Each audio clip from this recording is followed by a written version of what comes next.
Nous annoncions depuis quelques jours que Claudel Noubissi a été auditionné au CED pour escroquerie et abus de confiance. Dans une sortie récente, le journaliste Boris Berthold démontre comment fonctionne l'arnaque, surtout dans le projet Startup Training. Je fais simple pour que les uns et les autres comprennent. Durant la période Covid, Claudel Noubissi a monté un projet de formation en ligne dans lequel il était question de produire des formations vidéo. A priori, rien de mauvais. Sauf que le diable se cache toujours dans les détails, explique Boris Berthold. Ainsi, pour ce faire, il a lancé un appel à investissement dans lequel il a présenté des besoins. Investissement plus fonds de roulement, de 30 millions, francs CFA sur toute la période de 6 mois que devait durer le projet. Première arnaque sur ce projet. N'oubliez pas de liker, commenter et vous abonner avant de continuer. Au lieu de se limiter au montant réel prévisionnel, il a collecté jusqu'à 113 575 723 francs CFA investissement, tel qu'il le déclare lui-même dans une de ses vidéos, soit plus de 83 millions supplémentaires.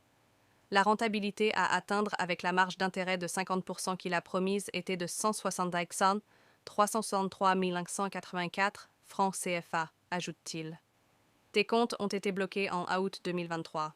Première question. Comment quelqu'un peut-il lancer un projet de 30 millions francs CFA et lever 113 millions de francs CFA sans toutefois réévaluer le projet et informer les investisseurs? Seconde arnaque sur ce projet.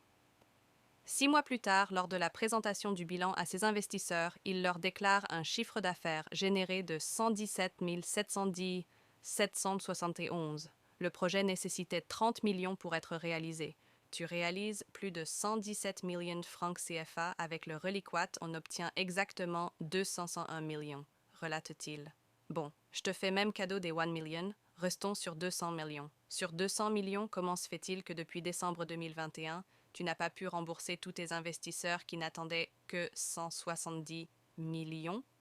Tes comptes ont été bloqués en août 2023. Tu ne peux pas dire que c'est la banque qui t'a empêché de rembourser tous tes investisseurs depuis 2 ans. En réalité, les impôts doivent également s'intéresser sérieusement à toi. Je ne parle ici que d'un seul projet, conclut Boris Berthold. Si quelqu'un a été victime de cette arnaque, qu'il nous explique en commentaire, afin que nous puissions tous en tirer leçon. Si vous avez aimé cette vidéo, n'oubliez pas de liker, commenter et vous abonner pour plus de contenu passionnant à venir.